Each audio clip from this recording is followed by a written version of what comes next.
सबसे बड़ी लड़ैया। दबे पांव शिव की काशी में आ रहा है चुनावी भूचाल।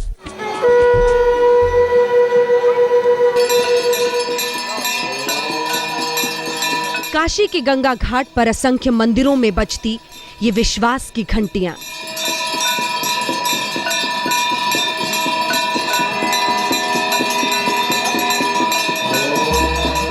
बनारसी साड़ियों की सिलवटों में जरी की बारीक किनारियां, बनारसी पान का ठेठ देसी अंदाज। इन सीढ़ियों से उतरती चढ़ती ढलती अचानक ही रुक जाती जिंदगी की सांसों का फसाना। अब बनारस इस पहचान से आगे, बहुत आगे बेकाबू धड़कनों के साथ भागने को बेताब है।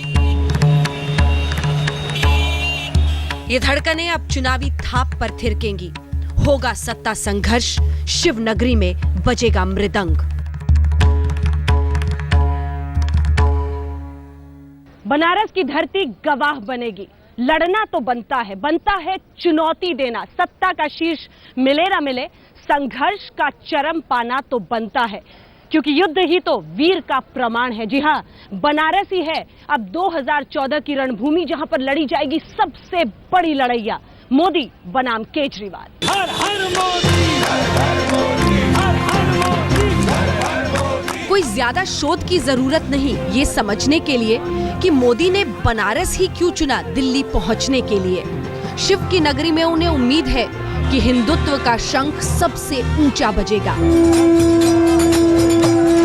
काशी से है यह संदेश, नरेंद्र मोदी अपनी बात। उसमें घुलेगा उन लहरों का खुमार जिसे बीजेपी मोदी लहर के नाम से ब्रांडिंग करती फिर रही है। उन लहरों पर हिचकोले खाएगा बनारस की जनता का ये अरमान कि उनका चुना हुआ उम्मीदवार देश का प्रधानमंत्री बनेगा। कहते हैं त्रिशूल पट्टी का ये शहर इतिहास से भी पुराना है। शिव की खुद की खोजी हुई नगरी है।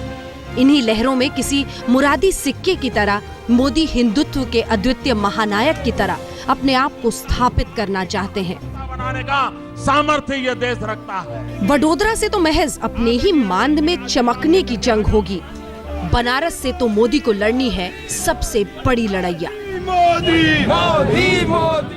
नरेंद्र मोदी जी का पीएम का रथ रोकने के लिए अभी अगर भगवान जी भी विचार करेंगे तो उनको भी थोड़ी सी कठिनाई होगी।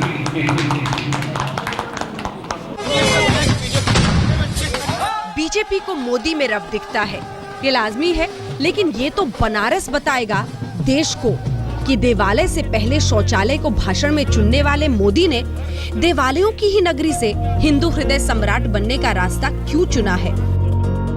वरना याद कीजिए कैसे अपने आप को सेक्युलर साबित करने की तड़प ने मोदी की अंतरात्मा को शौचालय और सियासत के बीच एक होशियार सोच सोचने पर मजबूर कर दिया था। मैं कहता हूं, पहले शौचालय फिर देवालय। नरेंद्र मोदी को बार बार पुरानी बातों में उलझाकर उनकी टांग खींचने की आदत ठीक नहीं है। बड़े लोग हैं, बड़ी बातें करके आगे निकल जाते हैं, लेकिन इतिहास पीछे मुड़कर सवाल पूछने का भी नाम है कि आपने कहा क्या था और किया क्या था। अतीत तो ऐसी चीज है कि कुछ भी कर लीजिए मिटता नहीं है। और इसीलिए भाषण में देवालय से ऊपर शौचालय को चुनने वाले नरेंद्र मोदी से ये पूछा जाएगा कि जब आप चुनावी धरातल पर उतरे तो क्या आपने बीजेपी के वही पुराने हथकंडे अपनाए, यानी देवालयों की नगरी ही चुनी। बनारस यानी रंग भंग मृदंग। अभी तो तय होना है कि होगा क्या, रंग में भंग या भंग में रंग। पर मोदी जी मान चुके हैं कि देरी ना अब है, सब कुछ गजब है।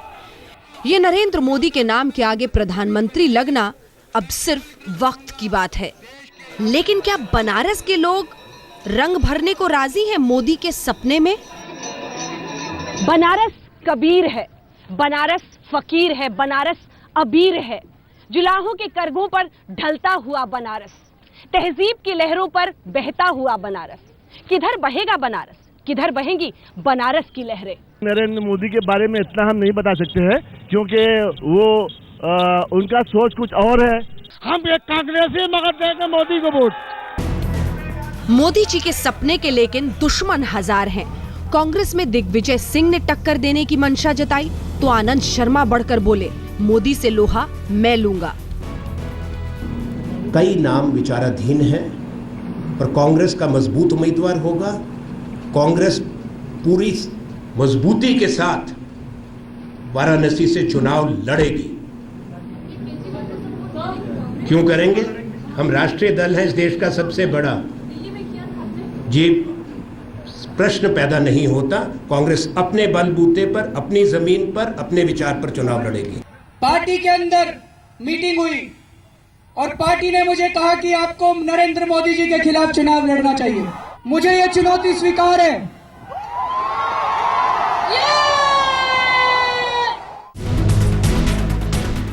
पिछली बार 17,000 वोट से बनारस हारने वाले जेल की रोटी तोड़ रहे मुख्तार अंसारी भी इस बार कुछ बड़ा करने के फिराक में हैं। वो इधर उधर नहीं, कौमी एकता दल यानी अपने भाई की पार्टी के टिकट पर सीधा शिकस्त देना चाहते हैं नरेंद्र मोदी को। पिछली बार जब बीएसपी के टिकट पर लड़े थे, दूसरा स्थान मिला था 28% वोटों के साथ। इलाके में रॉबिन हुड की छवि रखते हैं दागी अंसारी। इधर कांग्रेस के स्थानीय नेता अजय राय, जिन्हें इलाके का बाहुबली बताया जाता है, इस बात से परेशान हैं कि उन्हें बाहुबल दिखाने का मौका ही नहीं देना चाहती पार्टी। पहले हाथ में कमल लिए ही घूमते थे अजय राय, लेकिन अब उन्हें भरोसा है कि जो ब्राह्मण और भूमिहार उनके साथ हैं, वही खेल बिगाड़ सकते हैं मोदी का। पिछली बार अजय राय को कांग्रेस की टिकट पर 18.65% वोट मिले थे। इससे याद आया, जाति के आधार पर अगर वोट पड़ते हैं तो चुनौती ऐसी होगी। 1 लाख यादव, इलाके में ब्राह्मण 2.5 लाख हैं और मुस्लिम भी 2.5 लाख, 90,000 भूमिहार, वैश्य और पटेल 2-2 लाख, 1.5 लाख ओबीसी, 80,000 दलित, 65,000 ठाकुर। बनारस कई मायनों में इस बार रोड मैप है पूरे हिंदुस्तान का। क्या है उसका पैमाना? क्या सोचकर बनारस के लोग डालेंगे वोट? विकास, हिंदुत्व या फिर जाति? क्या है उसका पैमाना अपना वोट डालने का? और यही तय करेगा कि हिंदुस्तान किधर जाएगा, बनारस किधर जाएगा। आइए देखते हैं कि जो साड़ी में सही कशीदाकारी की परख रखते हैं, उन्हें वोट के बारे में, पार्टियों के बारे में कितनी परख है। हम लोग का कोई यहाँ पर कोई मतभेद नहीं है। सारे लोग जो है, हिंदू मुसलमान सब अपने अपने उसमें रहते हैं। हम उनके उसमें शरीक रहते हैं, वो हमारे में शरीक रहते हैं। इस नाते जो है ये बनारसी साड़ी का, बनारस का है, बनारसी साड़ी की तहजीब है और इसी का रोजी रोटी से सारे लोग का रोजी रोटी है। विकास तो यहाँ चाहिए। यहाँ के 2.5 लाख मुस्लिम क्या कभी मोदी के साथ जाने की सोच सकते हैं? अतीत कहता है चुनाव बनारस को बनारस नहीं रहने देता, हिंदू मुसलमान बना देता है। लेकिन बनारस की उन रेशम की साड़ियों का कौम क्या होगा?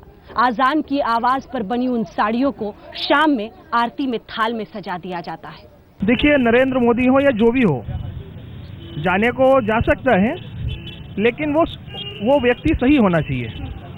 और मुस्लिम हो या हिंदू हो या एनी कास्ट हो, वो सब जाएं, लेकिन सही के साथ ही जाएंगे, क्योंकि जनता आपके सामने है, आप मीडिया के सामने जनता है।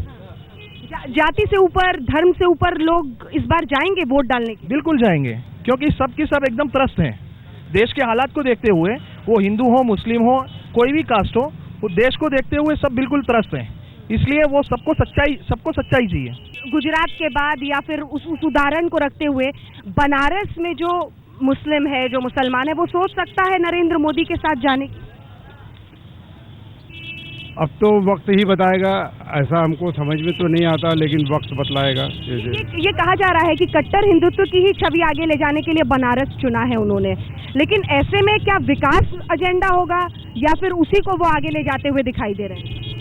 ये तो वही बता पाएंगे ना कि उनका एजेंडा क्या है, दिल में क्या है या ऊपर से क्या कह रहे हैं। दोनों अलग अलग चीजें हैं। बनारस से बीजेपी का, इसके पहले भी सीट बीजेपी की, तो उसके पहले भी सीट। सेफ सीट क्यों चुनी, इतनी सुरक्षित सीट क्यों चुनी? अगर लहर है जैसे कार थी पूरे हिंदुस्तान के अंदर, तो फिर वाराणसी नहीं आते, वो कहीं से भी लड़ सकते थे। ये वाराणसी आने का मकसद क्या हो? मंदिरों की आरती करने वाले किसे सत्ता सौंपना चाहते हैं? यही बनारस है। जर्रे जर्रे में आपको बनारस का रंग दिखेगा और बनारस हर जर्रे में आपको पूरा मिलेगा। बनारस को बांटा नहीं जा सकता है, कम से कम बनारस के लोग ऐसा नहीं चाहते हैं। पर क्या यहाँ के मुस्लिम जो है वो सोच सकते हैं नरेंद्र मोदी के साथ जाने की? कुछ तो जा ही सकते हैं। आपको लगता है कि कुछ लोग वोट करेंगे? बिल्कुल जाएंगे। आपको क्या लगता है? आपको लगता है कि वोट कर सकते हैं यहाँ पर लोग नरेंद्र मोदी के लिए? यहाँ के जो मुस्लिम है और जो समझदार नागरिक है, वो 3 समस्याएं यहाँ बुनियादी है जिस पर किसी ने राष्ट्रीय नेताओं ने बनारस में चर्चा नहीं चलाई। वो है सीवर, वीवर और रिवर। और इसको अगर आप व्याख्यायित करेंगे तो सीवर से अब समझ लीजिए कि बनारस का विकास, रिवर गंगा की नदी के क्या मामलात है, और वीवर जो बनारस का बुनकर और दस्तकार है, जो बनारस की आर्थिक ऋण है, उसके बारे में कोई चर्चा नहीं, कोई विचार नहीं, कोई बात नहीं कर रहा है। और 2.5 दशक से यहाँ पर लोग विकास की आंधी बहा रहे हैं, लेकिन कहीं कुछ नहीं हुआ। भरोसा होता है आपको कि जिस विकास की बात की जा रही है कि हमने गुजरात बदल दिया, वही हम बनारस में कर देंगे, ऐसी कोई जादू की छड़ी है? वो ऐसा बनारस में कुछ नहीं कर सकते। कोई आशा नहीं, कोई आशा नहीं है। खाली कहते निकल जाते हैं, कोई सुनवाई नहीं होती है। जो छोटा मोटा अच्छा आदमी काम करता है उसका तो उड़ा देते हैं सब कि काम नहीं कर रहा है, ये नहीं कर रहा, लेकिन उनसे अच्छा तो छोटा आदमी काम करता है जो समाज सेवक है, राष्ट्रीय सम्मानित है, वो सब जल रहे हैं, मर रहे हैं, उनकी कोई सुनवाई नहीं है। ये सब हवा बना, छोटे लोग की चलती नहीं है। यहाँ की रोड इतनी खराब है कि यहाँ के ज्यादातर लोग जो है पसली की जो है कमर की दर्द से परेशान है। हम लोग को गाड़ी चलाने का मन नहीं करता है, गाड़ी चलाते चलाते सोचते हैं यहीं छोड़ दें। आप लोग जो है मतलब जो जैसे बैकवर्ड इलाका है, बैडिया में चले जाइए आप, तो आप एक बार वहाँ एक्टिवा लेकर चले जाइए, फिर आप रास्ते में छोड़कर जाना पसंद करेंगे।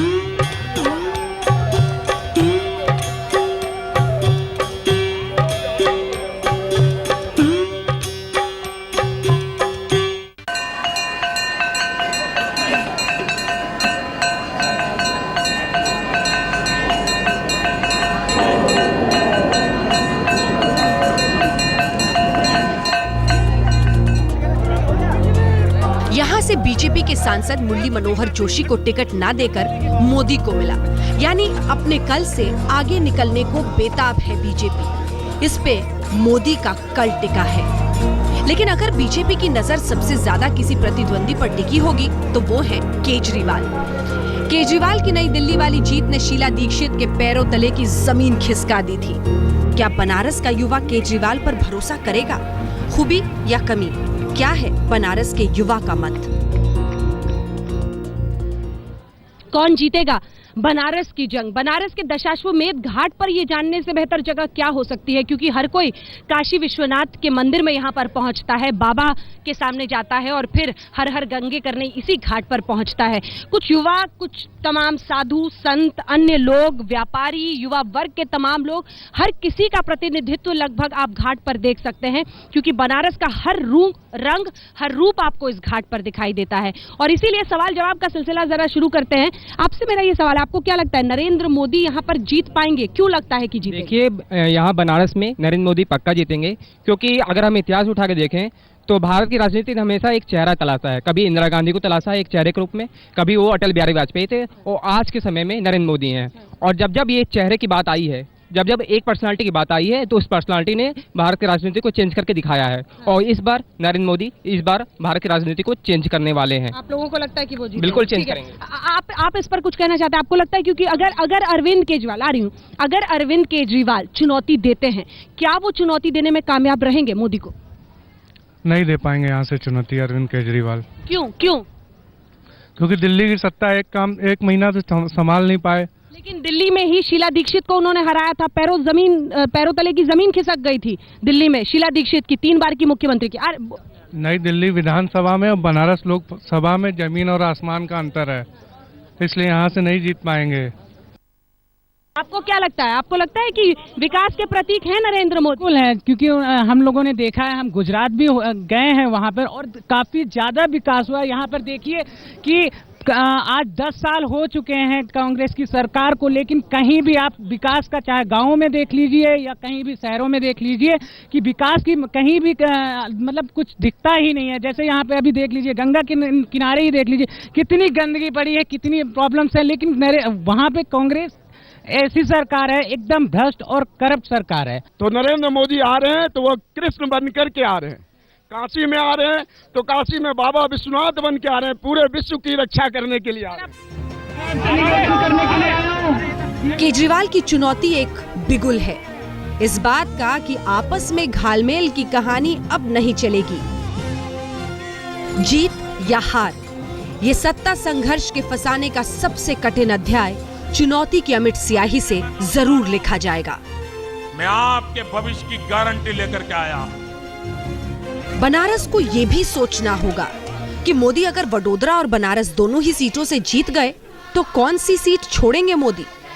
बनारस को रुस्वा तो नहीं कर देंगे? खैर, ये तो फतेह और शिकस्त के बाद की बात है कि कौन जीता कौन हारा, लेकिन बनारस की धरती ये हमेशा याद रखेगी कि दूर दूर से नेता यहाँ आए लड़ने के लिए। कोई अहमदाबाद से पहुंचा, कोई दिल्ली से पहुंचा, लेकिन सब लड़े अपनी जीत अपनी हार के लिए, दिल्ली पर कब्जा के लिए। लेकिन बनारस की जनता को लड़ना है अपने से, अपने फैसले से कि आखिर उसके नाखून पर लगी वोट की स्याही किसके नाम की होगी। कैमरामैन अमित के साथ अंजना ओम कश्यप, बनारस आज तक।